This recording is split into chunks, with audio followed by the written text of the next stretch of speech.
سمامہ بن اسال یمامہ کے سردار ہیں اور اسلام کے بدترین دشمنوں میں تھے۔ ایک دن گزر رہے تھے کہ حضور کے صحاب نے پکڑا اور مسجد نبوی کے ستون کے ساتھ باندھ دیا۔ آقا کریم علیہ السلام آئے، دیکھا تو سمامہ بندھا ہوا ہے، یمامہ کا سردار۔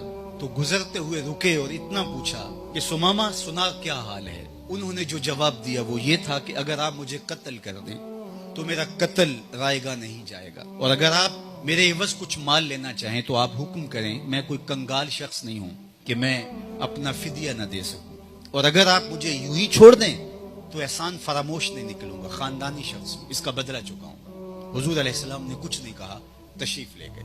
دوسرا دن آیا تو پھر حضور گزرے اور رکے اور رک کر کے پوچھا سناؤ کیا حال ہے؟ تو اس نے پھر وہی جواب دیا کہ آپ مجھے قتل کریں تو میرا قتل رائے گاہ نہیں جائے گا، معاف کر دیں تو احسان فراموش نہیں نکلوں گا، اور اگر آپ میرے عوض کچھ لینا چاہیں تو آپ ارشاد فرمائیے۔ خیر حضور پھر گزر گئے۔ تیسرے دن حضور پھر آئے۔ حضور نے فرمایا کہ اس کی رسیاں کھول دو۔ 3 دن کوئی تبلیغ نہیں کی، بس حضور نے یہی پوچھا کیا حال ہے، کھول دی گئی رسیاں۔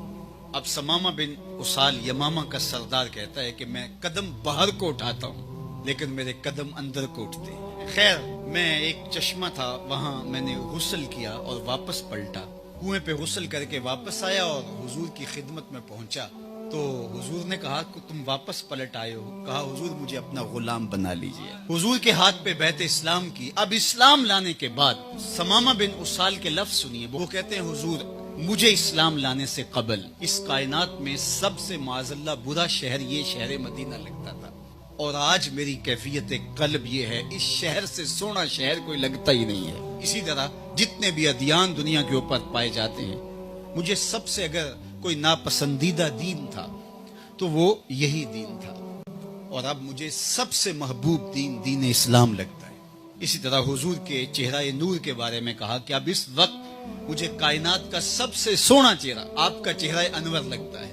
اب مجھے بتائیے کہ ابھی تو اسلام لائے ہیں، ابھی تو دین قبول کیا ہے، اور ابھی کیفیت دل یہ ہے کہ سب سے اچھا شہر شہر مدینہ لگنے لگ گیا، تو اسلام جو ہی من میں اترا تو محبت بھی ساتھ ہی اتر گئی۔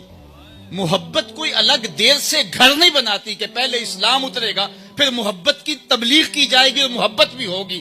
یار وضو کے مسائل تو سیکھنے سے آئیں گے اسلام لانے کے بعد، غسل کے مسائل تو سیکھنے کے بعد آئیں گے اسلام لانے کے بعد، حتیٰ کہ نماز جو اہم رکن ہے وہ بھی اسلام لانے کے بعد سیکھیں گے تو نماز پڑھنا آئے گی، لیکن محبت سیکھنے سے نہیں آئے گی، ایمان کے ساتھ ہی داخل ہو جائے۔ محبت کی نہیں جاتی، محبت ہو جاتی۔